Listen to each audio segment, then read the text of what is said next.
Good morning trading, les traders, un trader parle au trader, donc notre émission quotidienne tous les matins. Nous sommes le 9 juillet 2018 et on va faire le point sur les marchés financiers. Alors on a quelques nouvelles importantes à voir. On a déjà les marchés financiers qui semblent vouloir partir au nord ce matin sur l'Europe. Pourquoi? Parce qu'on a eu les marchés asiatiques qui ont rebondi. Hein, on a eu toute la semaine dernière le Nikkei qui a eu beaucoup de difficultés avec les tensions commerciales, guerre commerciale. Et puis on a les États-Unis qui ont sorti leurs sanctions.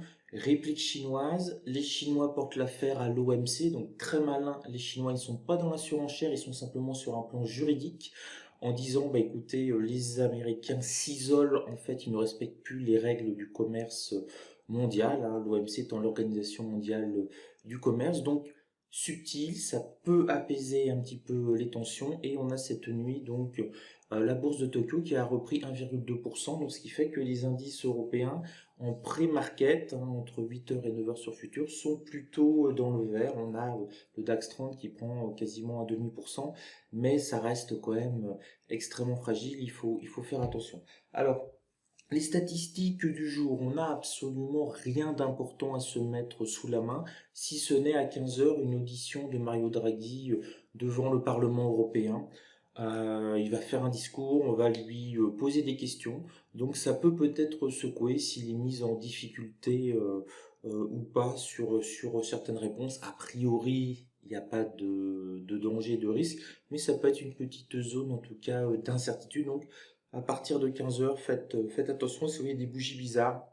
C'est que Mario Draghi rassure ou au contraire Mario Draghi inquiète. Et puis s'il se passe pas grand-chose, c'est qu'il a fait son job puisque le président de la BCE est avant tout là pour rassurer, à minimiser les risques et il a très bien fait son job puisqu'il a sauvé la zone euro en 2011. Il était le seul capitaine de navire quand tous les politiques commençaient à paniquer. Mario Draghi a dit je sauve l'euro et voilà, donc c'est plutôt quelqu'un qui est là pour rassurer quoi qu'il arrive. On va voir un petit peu plus en détail donc en analyse technique pure et dure. Donc je vous avais dit la semaine dernière que ici on stagnait, qu'on avait bonne probabilité d'aller chercher les points pivots mensuels. Et ben, vous voyez, le point pivot mensuel, il est ici sur le Nasdaq. On a été le chercher bien au-delà. On va même peut-être aller chercher 7300 points la résistance à mensuel. On est quasiment sur le plus haut, on se rapproche du plus haut du mois précédent à une centaine de points. Donc il y a une dynamique très forte sur le Nasdaq. Alors surtout que cette semaine, on va commencer à voir les premiers résultats des entreprises américaine du deuxième trimestre de l'année. C'est très, j'insiste pour vraiment que ça rentre, important, c'est quasiment les résultats des trimestriels américains, c'est les 4 événements les plus importants de l'année, ce qu'on prend réellement le pouls de l'économie américaine, et puis surtout on voit les déclarations, on voit les bilans, et on voit s'ils projettent de racheter des actions, d'augmenter les dividendes, d'investir. C'était ce qui était prévu en fait lors du premier trimestre. Trump ayant fortement baissé les impôts des entreprises, les entreprises annonçaient qu'elles allaient donc monter les dividendes, donc les actionnaires étaient contents, qu'elles allaient racheter des actions, donc faire monter du coup les cours des actions, les actionnaires sont contents, et puis se développer, racheter des concurrents, faire de nouvelles lignes de production, lancer de nouveaux produits, donc tout un dynamisme économique que l'on retrouve actuellement avec les chiffres de la création d'emplois aux États-Unis de vendredi et les chiffres du chômage. L'économie américaine crée des emplois. Il y a une vraie dynamique. C'est aussi pour ça que les marchés rebondissent. C'est très rassurant. Malgré les tensions commerciales, on sent que l'économie américaine continue d'avancer et de manière à faire rêver n'importe quel dirigeant européen. Donc ça, c'est ce qui porte en fait cette dynamique. Mais là, on va voir les résultats des entreprises. Les résultats des entreprises, elles vont nous dire si elles vont augmenter les dividendes, si elles vont effectivement investir, ou peut-être de manière plus prudente, elles vont dire on va attendre un petit peu, voir ce qui se passe avec la guerre commerciale qu'a lancé Trump au mois de mars. 2018, ça fait seulement que 3-4 mois, donc on n'a pas beaucoup de recul. Hein, je vous rappelle que les secteurs les plus touchés par les déclarations de Trump et puis par la guerre commerciale qui existe maintenant, parce qu'il y a vraiment eu des sanctions, c'est le secteur de l'aluminium et notamment et de l'acier. Et on voit par exemple tout ce qui touche ce secteur sur les indices aluminium et compagnie, Boeing par exemple qui utilise énormément d'aluminium, acier, etc. Ce sont ces secteurs-là sur le S&P 500 ont perdu 5% quand même. Donc c'est pas rien. On voit globalement un marché qui monte, mais si on regarde secteur par secteur, on voit que les secteurs impactés par cette guerre économique, et on pense notamment peut-être à Alcoa, ont perdu quand même, les actions ont perdu 5%. Donc là, on va vraiment faire le point, on va voir, et ça peut peut-être créer un doute pour les actionnaires. On va peut-être partir sur une phase de baisse, ou au contraire, on va à nouveau réaccélérer parce que les résultats sont bons.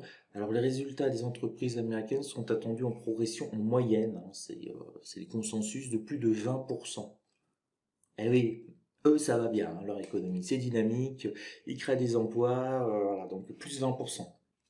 On va voir si ça déçoit ou pas. Donc on est vraiment rentré là sur les 3 prochaines semaines, sur les grosses entreprises, et je vous le dirai à chaque fois, hein, notamment sur le Nasdaq, quand Google, Alphabet, Microsoft, Amazon va sortir ses résultats, c'est la grosse journée sur le Nasdaq par exemple. Donc a priori ça a l'air d'être plutôt bien, ça monte. On le voit la même chose sur le Dow Jones. Alors le Dow Jones il avait rebondi de manière assez molle, hein. Vous vous rappelez, je vous l'avais dit que ça me paraissait qu'il était un peu plus tout touché par les tensions commerciales, mais il a réussi quand même à atteindre son point pivot mensuel à l'heure actuelle où je vous parle, suivi du DAX qui vient de passer légèrement au-dessus de son point pivot mensuel, et puis le CAC 40. Hop, on va aller jeter un petit coup d'œil à notre ami le CAC 40. Le CAC 40, lui aussi, il a réussi à passer largement son point pivot mensuel. Et là, il est sur une zone intéressante des 5004, qui est un niveau symbolique. Est-ce que ça va faire office de support ou de résistance? On va voir. Donc a priori un marché qui monte, plutôt positif, mais attention, on a les résultats des entreprises qui vont tomber, donc ça peut bouger, secouer. On en aura une bonne idée à partir de la fin de la semaine, hein, pour voir si on est vraiment rentré dans une dynamique pour beaucoup d'entreprises américaines assez différentes, positives ou non. Et puis surtout la semaine prochaine, on commence à avoir du lourd qui sort. Mais voilà, donc ça peut créer de la volatilité. On n'est toujours pas à l'abri d'un tweet de Trump. A priori, les marchés montent, hein. On le voit bien qu'on a eu un déclic à partir. On s'est mis à baisser fortement, puis on s'est mis à stagner, hein. Je vous avais parlé du range, et là on a cassé le range.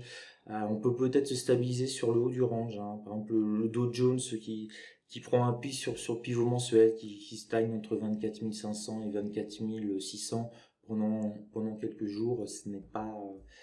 C'est un scénario qui est assez envisageable.